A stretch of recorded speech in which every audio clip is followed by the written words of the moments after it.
PH TV. నేను మీ సుకుమారి. Present అయితే మనం నెల్లూరు జిల్లా కావలి నియోజకవర్గం తాటిచెట్ల పాలెంలో ఉన్న మున్నా రొయ్యల ఫార్మింగ్ దగ్గర అయితే మనం ఉన్నాం. సో దీని గురించి మనం క్లియర్గా తను మాట్లాడి తెలుసుకుందాం పదండి.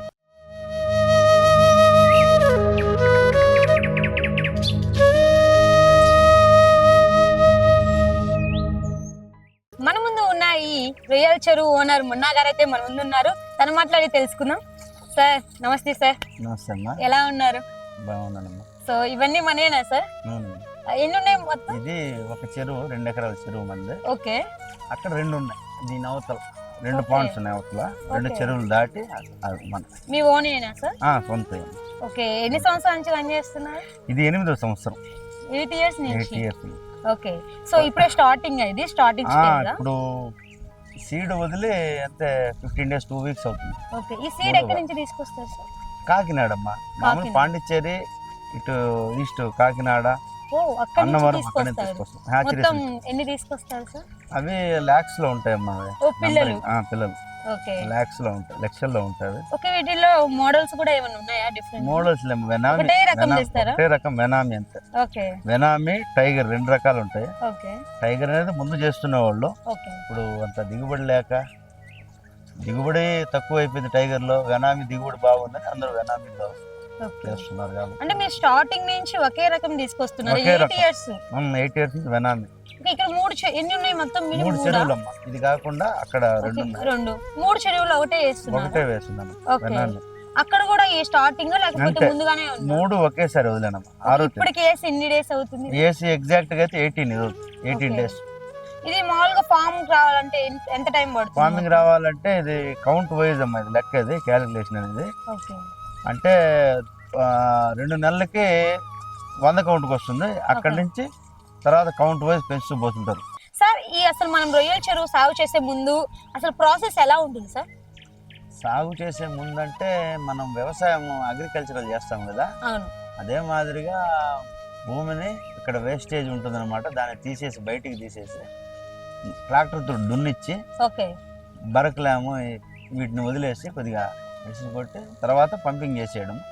పంపింగ్ చేసి వాటర్ వదిలిన తర్వాత క్లోరినేషన్ చేసుకొని బ్లీచింగ్ తోటి తర్వాత వాటర్ ఎక్కే కొద్ది అంటే ఒక 3 feet మినిమం 3 feet ఉండాలి వాటర్. ఈ డెప్త్ లో సీడ్ వదులుతాను. ఈ సీడ్ ఎక్కడి నుంచి తీసుకొస్తారు సార్? సీడ్ మామూలుగా హ్యాచరీస్ నుంచి తీసుకొస్తాము. హ్యాచరీస్ అంటే పాండిచ్చేరి, ఇటు వచ్చేసి వైజాగ్, కాకినాడ అక్కడ నుంచి తీసుకొస్తాం. అంటే ఎన్ని రకాలు తీసుకొస్తారు? ఒకే రకం తీసుకొస్తారా లేకపోతే కొన్ని రకాలు తీసుకొస్తారా? రకాలు ఏం లేవు వాటిలో. వెనామీ అనేది ఒకటే సీడ్ మా. వెనామీ అనేది ఒకటే రకం సీడ్. వెనామీ తీసుకొచ్చు. అందరూ అవే తీసుకొస్తారా సార్? ఆల్మోస్ట్ 100కి 90 మంది రైతులు ఇవే చేస్తున్నారు, వెనామీని చేస్తున్నారు. టైగర్ ఉండేది కానీ ఇది వరకు ఇంతకు ముందు ఒక 20 years బ్యాక్ టైగర్ చేస్తుండేవాడు. ఆ టైగర్ లో ఆదాయాలు తగ్గిపోయింది, దిగుబడి తగ్గింది. అందువల్ల అందరూ వెనామీని చేస్తున్నారు. మామూలుగా ఒక చెరువుకి ఎంత సీడ్ తీసుకొస్తారు సార్? చెరువుకి లక్షల్లో వేస్తామమ్మా. ఈ చెరువుకి ఎంత వేస్తారు సుమారుగా? ఎంత వేస్తుంటారు అంటే సుమారుగా 5 నుంచి 6 లక్షలు వేస్తాను. 6 లక్షలు 5 నుంచి 6 లక్షలు. ఓకే. ఇది అంటే ఈ క్రాప్ ఎంత వరకు వస్తుంది? అంటే ఎన్ని నెలలు వస్తుంది సార్ క్రాప్? క్రాప్ అనేది అది కౌంట్ ను బట్టి అమ్మా. మామూలుగా 2 months వరకు 100 కౌంట్ వస్తుంది. అక్కడ నుంచి మళ్ళీ పెంచుతూ పోతుంటారు అనమాట. సజావుగా ఉంటే పెంచుకుంటూ పోయి కౌంట్ వరకు. అంటే కౌంటేజ్ పెరిగే కొద్దీ కాస్ట్ ఎక్కువ పడతా ఉంటుంది అనమాట.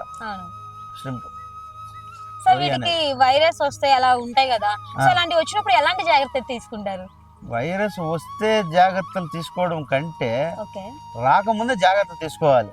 అంటే వైరస్ ఏదైనా ఏరియాని బట్టి జబ్బు వచ్చిందంటే అక్కడి నుంచి పక్షుల ద్వారా, కొంగలు, ఈ కుక్కల ద్వారా వ్యాప్తి చెందుతుంది, స్ప్రెడ్ అవుతుంది. అవి రాకుండా జాగ్రత్తలు పడాలి. అంటే ఇప్పుడు పక్క చెరువులో వైరస్ వచ్చిందంటే ఈ చెరువులోకి రాదు కదా అలా?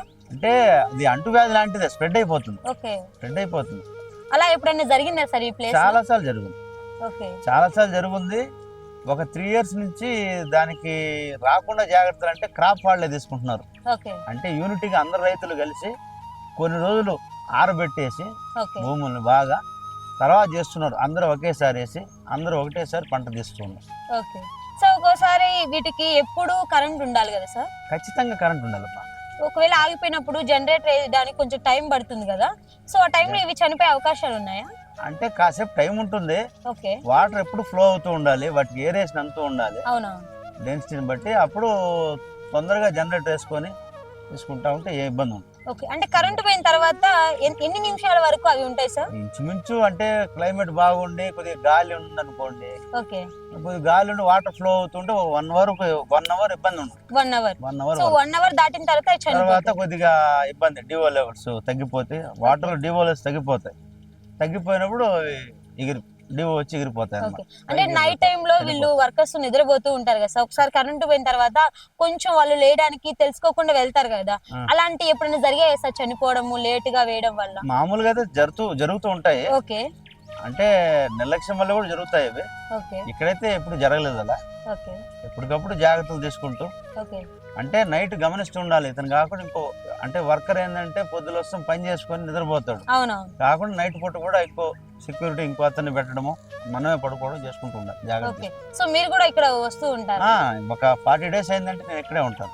ఓకే, ఇక్కడే కంటిన్యూ ఇక్కడే చేస్తారు స్టే అంతా కూడా, ఇక్కడే నైట్ కూడా? నైట్ ఓకే, మార్నింగ్ నుంచి ఇక్కడే ఉంటారు అయితే సార్ మీరు? ఇక్కడే ఉంటానమ్మా. ఓ, నాకు వేరే వ్యాపకం లేదు, నాకు అవునా? ఇదే పని. అవును సార్. మరి ఇవి క్రాప్ వచ్చిన తర్వాత ఎక్కడికి పంపిస్తారు వీటిని? వీటినంతా ఎక్స్పోర్ట్ చేస్తారమ్మా. ఓకే, ఎక్స్పోర్ట్ బయట దేశాలకు వెళ్ళిపోతారు అన్నమాట మొత్తం ఇదంతా. ఓకే, ఎక్స్పోర్ట్ అవుతానే అక్కడే అప్పుడు రేట్ పెరిగింది అనుకోండి, అవునవును.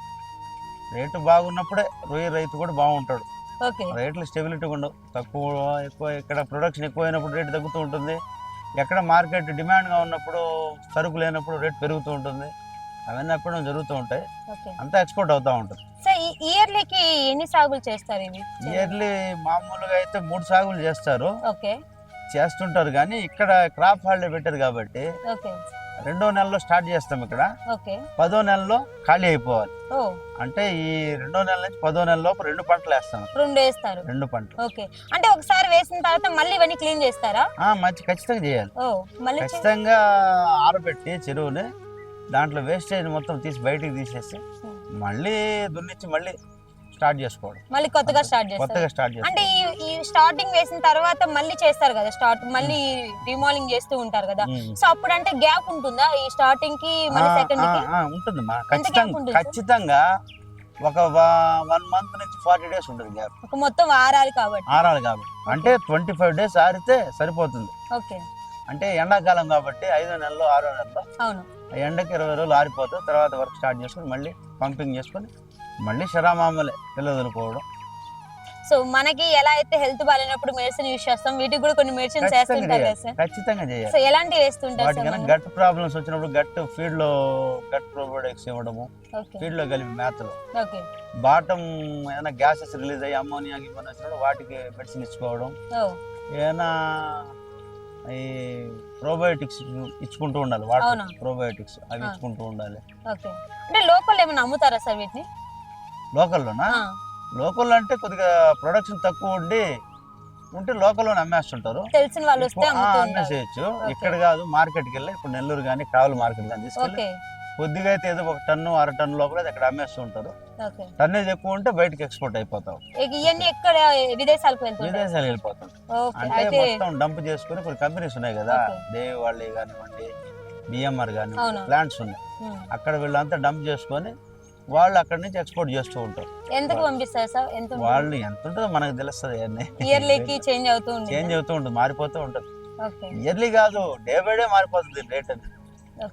సార్ మీరు 8 years నుంచి రన్ చేస్తున్నారు కదా, ఈ 8 years లో ఎప్పుడు ఇబ్బంది పడలేదా సార్? ఏమన్నా నష్టాలు వచ్చి అట్లా? నష్టాలు చాలా చూస్తున్నాం. అంటే ఏ విధంగా సార్? ఏ విధంగా? ఏం లేదు, మనం ఒకటి అనుకోని విధంగా ఖర్చు పెట్టేసి బాగా పెట్టుబడి పెట్టేసి ఉంటాము. అవును, అవి పంట పట్టడానికి సర్వే లేకపోవడం, మెటీరియల్ లేకపోవడం, మన చెరువుల్లో మెటీరియల్ లేకపోవడం వల్ల ఆ విధంగా నష్టాలు కూడా చూస్తున్నాము, లాభాలు కూడా చూస్తున్నాం. ఓకే సార్, ఇప్పుడు కొన్ని భూముల్లో ఇలా సాగు చేస్తే రొయ్యలు చాలా బాగా లాభం వస్తుంది అంటారు. ఎలాంటి భూముల్లో సాగు చేస్తే లాభాలు బాగా వస్తాయి సార్ మనకి? భూములు అంటే మట్టి పరీక్షలు చేసి ఆ భూమిని పెంచుకోవాలమ్మా. మట్టి పరీక్షలు చేసి వాటిలో ఉండాల్సినవి బాగున్నాయా లేదా అని చెక్ చేసుకొని మట్టి పరీక్షలు చేయించుకొని సాయిల్ టెస్ట్ చేసుకొని తీసుకోవాలి. తీసుకున్న తర్వాత వాటిని సేంద్రియ పద్ధతిలో మనం దున్నిచ్చి ఇవన్నీ చేసి పంపింగ్ చేసిన తర్వాత మెయిన్ క్లోరినేషన్ చేసుకోవాలి. ఆ బ్లీచింగ్ తోటి జాగ్రత్తలు తీసుకొని దాన్ని చేసుకొని తర్వాత ఫస్ట్ దీంట్లో ఉండాల్సిన మొదటి లక్షణం ఏంటంటే ఓకే ఆక్వా సాగులో విత్తనం, సీడ్. ఓకే సీడ్ అనేది చాలా జాగ్రత్తగా, ఓకే సీడ్ ఎంచుకోవడంలోనే రైతు ఆధారపడి ఉంటాడు పంట తీయాల్సిందనేది. ఓకే సీడ్ మంచి విత్తనాన్ని ఎంచుకొని 1-4 దిక్కులు ఎంచుకొని పరీక్షలు చేయించుకొని PCR టెస్ట్ ల్యాబుల్లో టెస్టులు చేయించుకొని మంచి సీడ్ని ఎంచుకొని దాన్ని తీసుకొని వదులుకొని తర్వాత సకాలంలో వాటికి మేత ఏ విధంగా వేస్తున్నాం అది కూడా ఆ మేతను ఎంచుకోవడం కూడా ఏంటంటే ఏ ఫీడ్ అయితే FCRలు బాగున్నాయి, FCRలు ఎక్కువ పోతున్నాయి అది కూడా గమనించుకొని 1-4 దిక్కులు విచారించుకొని అది పరీక్షించుకొని ఆ మేతను ఎంచుకొని ఆ మేత ద్వారా తర్వాత మేత వేసుకోవడం కూడా. అంటే కొంతమంది రైతులు ఏం చేస్తారంటే ముబ్బడిగా మేత వేసేస్తుంటారు చెక్టీలు ఫాలో అవ్వకుండా. అలా కాకుండా చెక్టీలు ఫాలో చేసి 1-4 చెక్టీలు మెయింటైన్ చేస్తూ సకాలంలో తింటున్నాయా లేవా అని గమనించుకుంటూ వాటర్ ఎప్పటికప్పుడు టెస్ట్ చేసుకుంటూ వీక్లీ వన్స్ ఖచ్చితంగా టెస్ట్ చేయాలి వాటర్ని. ఏమైనా అమ్మోనియాస్ ఉన్నాయా, గ్యాసెస్ రిలీజ్ అవుతున్నాయా, లేదంటే విబ్రియో లోడ్స్ అవుతున్నాయా, విబ్రియో లోడ్స్ పెరుగుతున్నాయా, బ్యాక్టీరియా లోడ్స్, వాటికి వాటర్లో ప్రోబయోటిక్స్ ఇచ్చుకుంటూ జాగ్రత్తలు తీసుకుంటూ చేస్తే పంటని ఇబ్బంది లేకుండా రాణించవచ్చు. ఏది ఆక్వా చెరువుల్లో, ఆక్వా కల్చర్. అంటే కొత్తగా పెట్టిన వాళ్ళకి ఇలాంటి సజెషన్స్ అయితే అవే జాగ్రత్తలు తీసుకోవాలి. మాకు తెలిసి అయితే నేను 8 సంవత్సరాల్లో నేను నేర్చుకుంది ఇదే. కానీ ఎప్పటికప్పుడు కొత్తగా నేర్చుకుంటూ ఉండాలి. అదే సార్, మీ సక్సెస్ విన్న తర్వాత ఈ జనరేషన్ కి ఒక ఇన్స్పిరేషన్ సార్. సో చదువుకున్న వాళ్ళు ఇప్పుడు ఏంటంటే ఫారెన్ కి వెళ్ళాలి, డబ్బు సంపాదించాలి అనుకుంటారు, కానీ సొంత ఊర్లో కూడా బిజినెస్ పెట్టి సంపాదించాలనే ఆలోచన మీ ద్వారా మాకు కల్పించారు సార్. థ్యాంక్ యూ సార్, ఇంత టయాన్ని కేటాయించి మాకు వీటి గురించి చెప్పినందుకు థ్యాంక్ యూ సార్. సో మరి చూసారు కదండి, మన రొయ్యల సాగు ఫార్మింగ్ అని చేసినట్లయితే ఎలా ఉంటుంది లాభాలు మనం క్లియర్ గా రైతు మాట్లాడి తెలుసుకున్నాం. అదే విధంగా ఇప్పుడు ఎవరైనా కొత్తగా స్టార్ట్ చేయాలనుకున్న వాళ్ళకి ఎలాంటి సజెషన్స్ ఇవ్వాలనుకున్నారో అవి కూడా ఇచ్చేసారు. సో ఇలాంటి సజెషన్ పాటించినట్లయితే సో రొయ్యల చెరువుని స్టార్ట్ చేయొచ్చు, ఇంకా లాభాలే లాభాలు. సో ఇంకెందుకు చూస్తూ ఉండండి మా HTV. సో ఇలాంటి మంచి వీడియోస్ మీ ముందుకు ఇస్తూనే ఉంటాం.